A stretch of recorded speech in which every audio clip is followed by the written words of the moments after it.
Alcatraz Island, home to one of the most audacious prison escapes in history. Alcatraz, often referred to as the Rock, was a federal prison located in the treacherous waters of San Francisco Bay. Built to house the nation's most notorious criminals, it stood as an impenetrable fortress, surrounded by cold, unforgiving waters. Alcatraz was intended for prisoners who continuously caused trouble at other federal prisons. It would be a last resort prison to hold the worst of the worst who had no hope of rehabilitation. The year was 1962, and the spotlight fell on four clever prisoners: Frank Morris, Allen West, and brothers John and Clarence Anglin. Franklin Morris was orphaned at age 11. He spent the rest of his childhood in foster homes. He was convicted of his first criminal offense at 13, and by his late teens had been arrested for crimes ranging from narcotics possession to armed robbery. Allen West was arrested over 20 times throughout his lifetime. He was imprisoned for car theft in 1955, first at Atlanta Penitentiary, then at Florida State Prison. After an escape attempt from the Florida facility, he was transferred to Alcatraz in 1957 at the age of 28 and became prisoner. John and Clarence were born into a family of 14 children. Clarence was first caught breaking into a service station when he was 14 years old.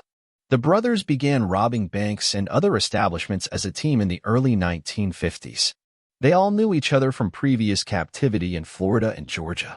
When they were assigned adjacent cells in December 1961, they started working on a plan under the leadership of Frank Morris. Morris had a genius-level IQ and had attempted multiple escapes before arriving at Alcatraz. Over the subsequent 6 months, they widened the ventilation ducts beneath their sinks using metal spoons from the mess hall and an electric drill improvised from the motor of a vacuum cleaner. The men concealed their work with painted cardboard and masked the noise with Morris's accordion on top of the ambient din of music hour. On the night of June 11, 1962, with all preparations in place, the men initiated their plan. Allen West discovered that the cement he had used to reinforce crumbling concrete around his vent had hardened, narrowing the opening and fixing the grill in place. By the time he managed to remove the grill and widen the hole, the others had left without him. They traversed through the ventilation duct's openings and accessed the unguarded utility corridor directly behind their cell tier, climbing to the vacant top level of the cell block, where they set up a clandestine workshop. Descending 50 feet to the ground by sliding down a kitchen vent pipe, they then climbed two 12-foot barbed wire fences and successfully reached the bay. Utilizing over 50 raincoats, among other stolen and donated materials, they constructed life preservers.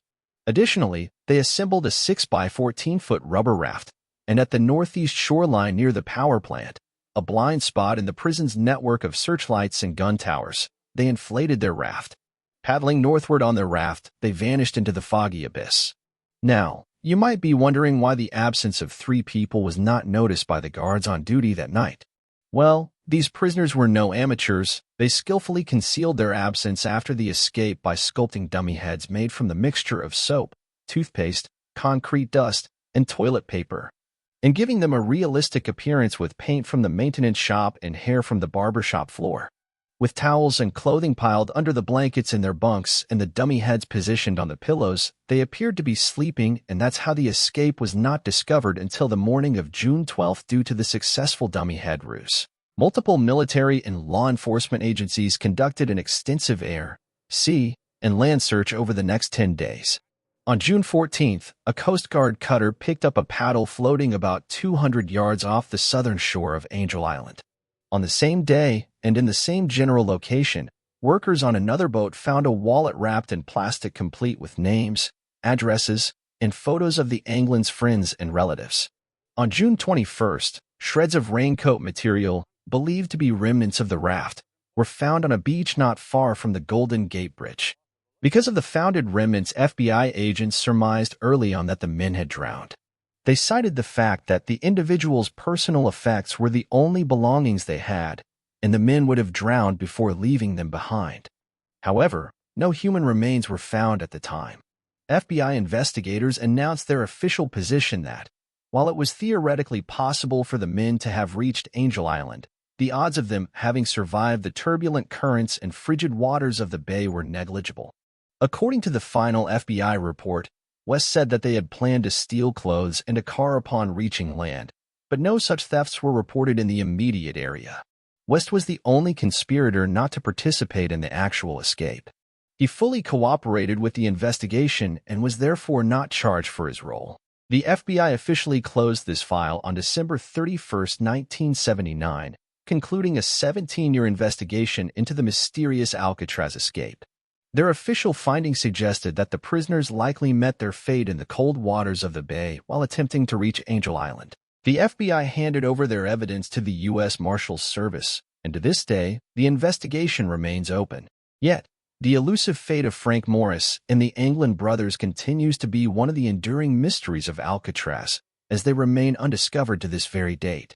So that's it for today's video. If you've been as amazed as I have, don't forget to hit that subscribe button, give this video a thumbs up, and ring the notification bell for more intriguing content. Until next time, fellow explorers.